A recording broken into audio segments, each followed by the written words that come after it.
A produção industrial do ácido sulfúrico é realizada a partir do enxofre, extraído de jazidas localizadas normalmente em zonas vulcânicas. O enxofre extraído é queimado ao ar atmosférico, produzindo o anidrido sulfuroso etapa 1. Após essa reação, o anidrido sulfuroso é oxidado a anidrido sulfúrico em alta temperatura e presença de um catalisador adequado, etapa 2. Em seguida, o anidrido sulfúrico é borbulhado em água, formando o ácido sulfúrico, etapa 3. As reações referentes a cada uma das etapas do processo encontram-se abaixo equacionadas. Desse modo, ao serem extraídos 200 kg de enxofre com 80% de pureza de uma jazida, considerando-se que o rendimento global do processo seja de 90%, a massa máxima de ácido sulfúrico que pode ser produzida será de... Então, olha só essa questão, que questão maravilhosa. Uma questão de estequiometria que envolve pureza e rendimento, além de reações em sequência. Primeiro ponto. Toda questão que eu estou fazendo de estequiometria que me dá mais de uma equação, pode ter certeza, olha, ele quer saber quanto de ácido sulfúrico será produzido a partir de uma certa quantidade de enxofre. Ele sempre vai dar um cara de uma primeira equação e pedir alguém da última. Por isso a dica é, vamos fazer essas três equações virarem uma só. Como? Somando elas igual a gente faz na matemática, igual a gente faz numa matéria parecida de química, lá na lei de Hess, dentro da termoquímica. Eu vou somar essas equações. Espécies que eu tiver iguais em lados opostos das equações, a gente vai cortar. Espécies iguais de um mesmo lado da equação, a gente soma. Tá, mas como é que é? Só pegar e somar? Essas reações se encontram em sequência e uma depende da outra da seguinte maneira. Por que reações químicas são dependentes entre si?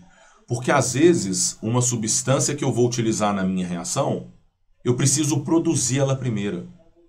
Então essas reações elas estão intimamente ligadas da seguinte forma. O SO2 que é produzido aqui na primeira é para ser usado na segunda. O SO3 que está sendo produzido na segunda é para ser usado na terceira. Gente, imagina que vocês estão aí no interior, em casa. Vocês querem fazer um bolo. Só que aí não tem nenhum ovo na geladeira. Mas se vocês tiverem galinha no galinheiro, vocês dependem de uma primeira reação para poder fazer o bolo. Qual? Vocês dependem que as galinhas botem os ovos para pegar esses ovos e usar eles para poder fazer o bolo. Então é isso. É como se o SO2 da segunda reação, eu dependo da produção dele na primeira. De modo que eu preciso garantir que o coeficiente estequiométrico desse participante seja o mesmo nas equações. Por exemplo, se na segunda equação, olha lá, eu estou usando 2SO2, eu preciso produzir 2SO2 na primeira. Então eu vou dobrar toda a primeira reação, 2S, 2O2, formando 2SO2, para poder igualar o coeficiente estequiométrico dele nas duas. Da mesma forma, o SO3 produzido na segunda, se ele está sendo usado na terceira, se eu estou produzindo 2 na segunda, eu preciso dar um jeito de consumir 2 na terceira. Por esse motivo também, eu dobro a última reação. Toda, porque aí vai ficar um 2SO3, 2 na água, 2 no H2SO4. E aí na hora de somar essas três equações, olha, desce 2S do enxofre, mais...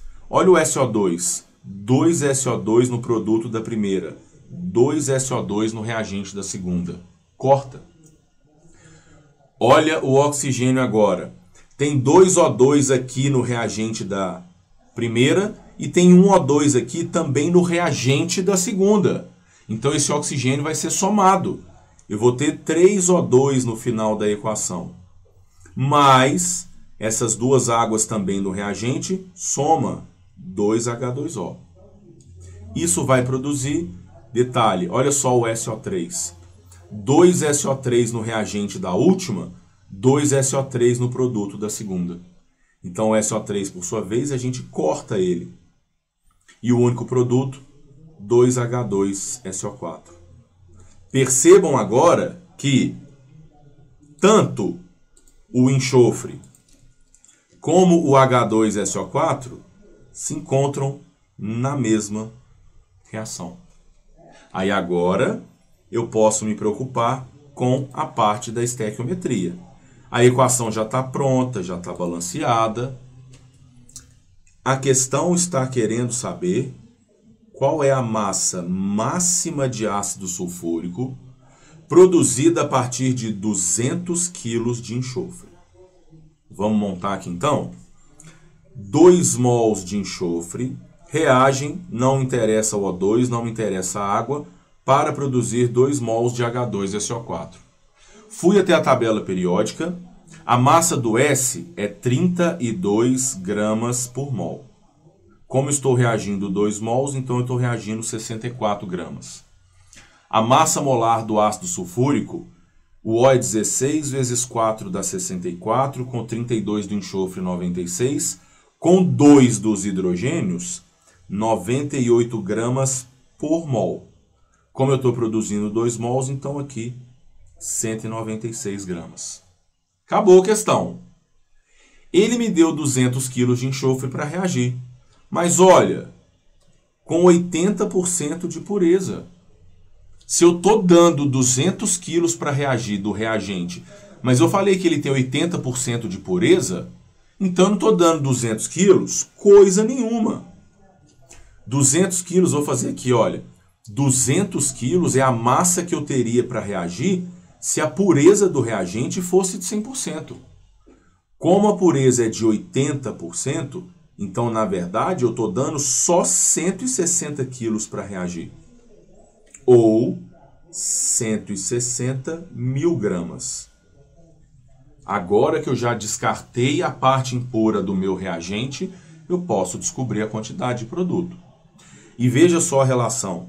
Se com 64 gramas do reagente eu produzo 196 do produto, com 160 mil gramas, quanto que eu vou produzir de produto? Fazendo essa regra de 3, né? 160 mil vezes 196 dividido por 64 dá 490 mil gramas de ácido sulfúrico. Ou 490 quilos, né?